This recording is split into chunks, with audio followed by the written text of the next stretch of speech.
ഇന്ന് നായകൾ സോഫകളിൽ കിടന്നുറങ്ങും, കുട്ടികളുമായി കളിക്കും, ഭക്ഷണത്തിനു വേണ്ടി മനുഷ്യന് മുന്നിൽ യാചിക്കും.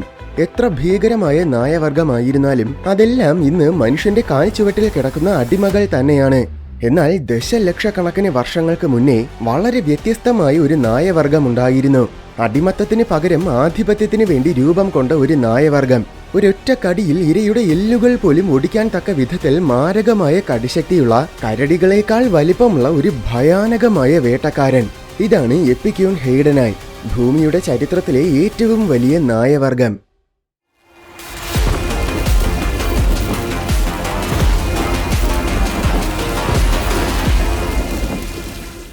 ഏകദേശം 4 കോടി വർഷങ്ങൾക്ക് മുന്നേ നോർത്ത് അമേരിക്കയിലാണ് ആദ്യമായി നായവർഗം പരിണമിച്ചത്. കാലക്രമേണ അവ 3 വ്യത്യസ്തമായ വിഭാഗങ്ങളായി പിരിഞ്ഞു. ഇതിൽ ബോറോഫാഗ്നയിലായിരുന്നു ഏറ്റവും ഭീമാകാരമായ നായവർഗങ്ങൾ ഉണ്ടായിരുന്നത്. ഏറ്റവും കൂടുതൽ വൈവിധ്യമാർന്ന നായവർഗങ്ങൾ ഉണ്ടായിരുന്നതും ഇതിൽ തന്നെ. ഇന്നത്തെ കുറുനരി പോലത്തെ ചെറിയ നായകൾ മുതൽ കരടിയുടെ അത്ര വലിപ്പമുള്ള രാക്ഷസ നായകൾ വരെ ഉണ്ടായിരുന്നു. ബോറോഫാഗ്നയിലെ സകല നായവർഗങ്ങളും നോർത്ത് അമേരിക്കയിൽ മാത്രമാണ് ജീവിച്ചിരുന്നത്. ഇവയുടെ കാലഘട്ടത്തിൽ നോർത്ത് അമേരിക്ക മുഴുവൻ ഭരിച്ചിരുന്നത് ഇവ തന്നെ ആയിരുന്നു. ഈ വിഭാഗത്തിന്റെ ഒരു വലിയ പ്രത്യേകത എന്നത് കടിശക്തിയാണ്. ഇതിലെ ചെറിയ നായകൾക്ക് പോലും മാരകമായ കടിശക്തി ഉണ്ടായിരുന്നു. അതുകൊണ്ട് തന്നെ ഇവയ്ക്ക് മറ്റൊരു പേരും കൂടെ നൽകിയിട്ടുണ്ട്, ബോൺ ക്രഷിംഗ് ഡോഗ്സ്. ഏതാണ്ട് 3.5 കോടി വർഷങ്ങൾക്ക് മുൻപാണ് ആദ്യമായി ബോറോഫാഗ്നെ വിഭാഗം നായകൾ പരിണമിക്കാൻ തുടങ്ങിയത്. ആദ്യകാലത്തിലെ ബോറോഫാഗ്നകളെല്ലാം തീരെ ചെറിയ കുറുനരി പോലത്തെ നായകളായിരുന്നു. ആ കാലഘട്ടത്തിൽ നോർത്ത് അമേരിക്ക ഭരിച്ചിരുന്നത് ഹെസ്പെറോസിയോനിനെ എന്ന മറ്റൊരു വിഭാഗം നായകളാണ്. ഇവർക്കിടയിൽ അതിജീവിക്കുക എന്നത് ബോറോഫാഗ്നികൾക്ക് അത്ര എളുപ്പമുള്ള കാര്യമായിരുന്നില്ല. പ്രധാനമായും മാംസത്തിനെ ആശ്രയിക്കുന്നതിന് പകരം അന്നത്തെ ബോറോഫാഗ്നികളെല്ലാം ഒമ്നിവോറസ് ആയിരുന്നു. എന്നാൽ പല ദശലക്ഷം വർഷങ്ങളുടെ പരിണാമത്തിലൂടെ ബോറോഫാഗ്നികൾ വലിപ്പമുള്ളവരായി പരിണമിച്ചു. അതോടൊപ്പം തന്നെ അവ ഹൈപ്പർ കാർണിവോർസ് ആയി മാറുകയും ചെയ്തു. ആഹാരത്തിൽ 70% കൂടുതലും മാംസം ഉൾപ്പെടുത്തുന്ന ജീവികളാണ് ഹൈപ്പർ കാർണിവോർസ്. അതിനുവേണ്ടി ഇവയുടെ പല്ലുകളും താടിയിലും ഇറച്ചി വലിച്ചു കീറാൻ തക്ക വിധത്തിൽ ബലിഷ്ഠവും ശക്തവുമായി മാറി. ഇവ വലിപ്പം വയ്ക്കാൻ തുടങ്ങിയതോടെ ഹെസ്പെറോസിയോനിനെകൾക്ക് വംശനാശം സംഭവിക്കാൻ തുടങ്ങി.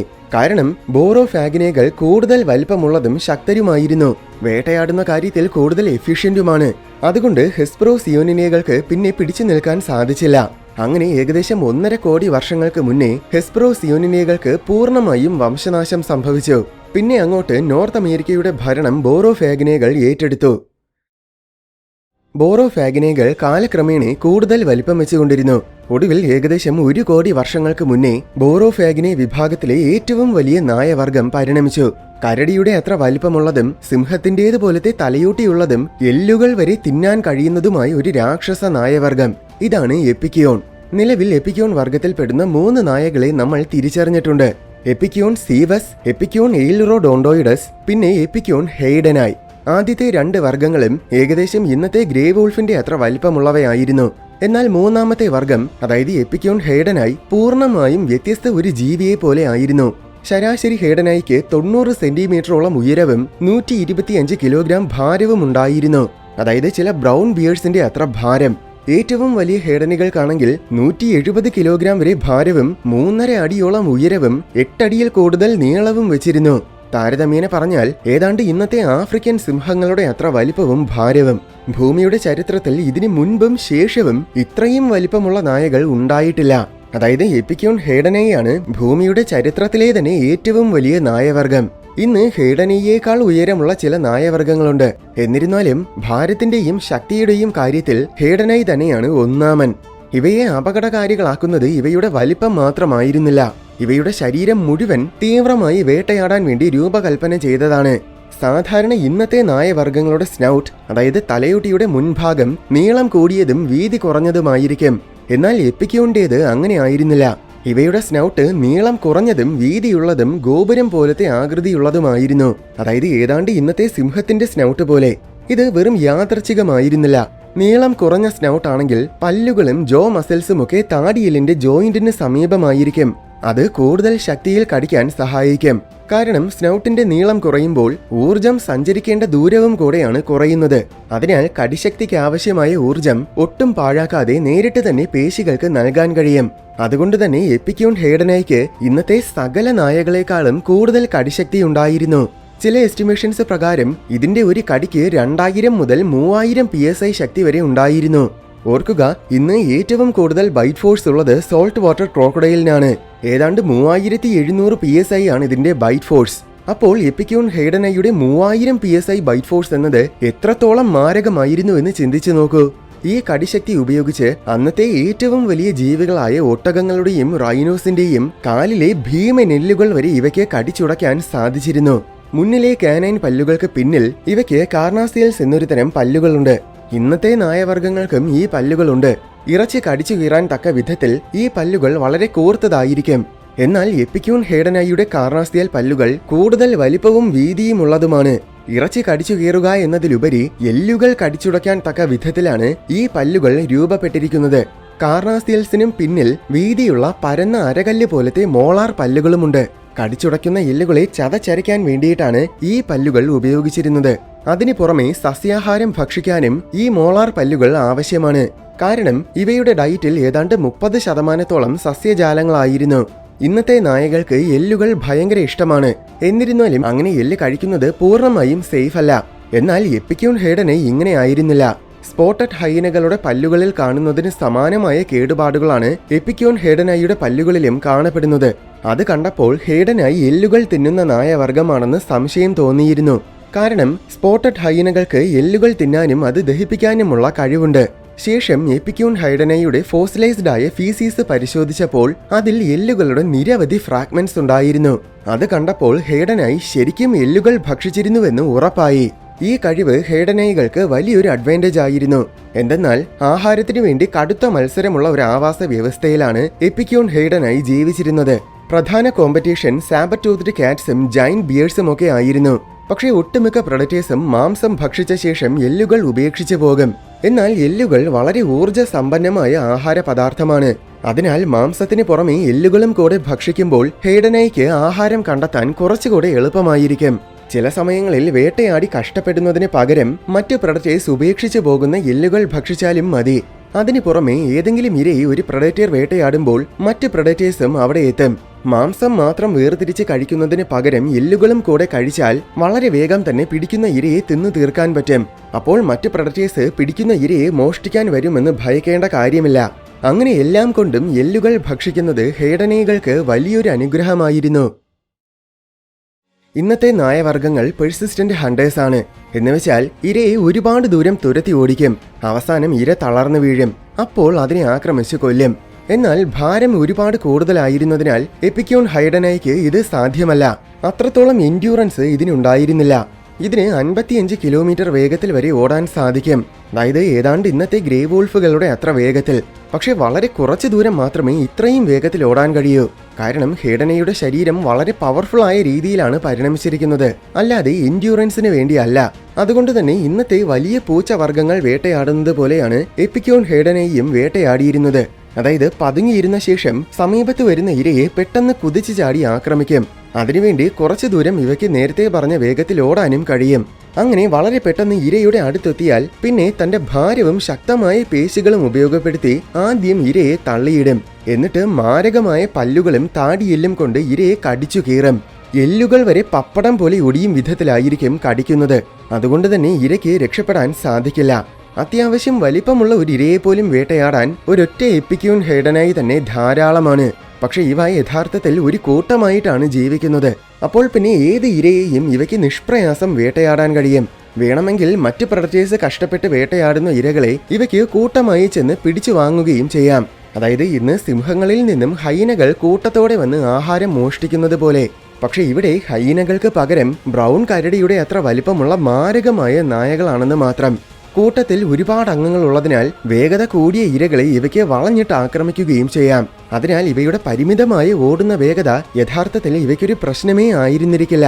ചുരുക്കി പറഞ്ഞാൽ അന്നത്തെ ഒരു ജീവിയും ഇവയിൽ നിന്നും സേഫ് ആയിരുന്നില്ല. കണ്ണിൽ കാണുന്ന ഏത് ജീവിയെ വേണമെങ്കിലും ഇവയ്ക്ക് തീർച്ചയായും വേട്ടയാടാൻ കഴിഞ്ഞിരുന്നിരിക്കും. എപ്പിക്യൂൺ ഹെയ്ഡനായി ഏകദേശം 5 ദശലക്ഷം വർഷങ്ങൾ നോർത്ത് അമേരിക്ക ഭരിച്ചു.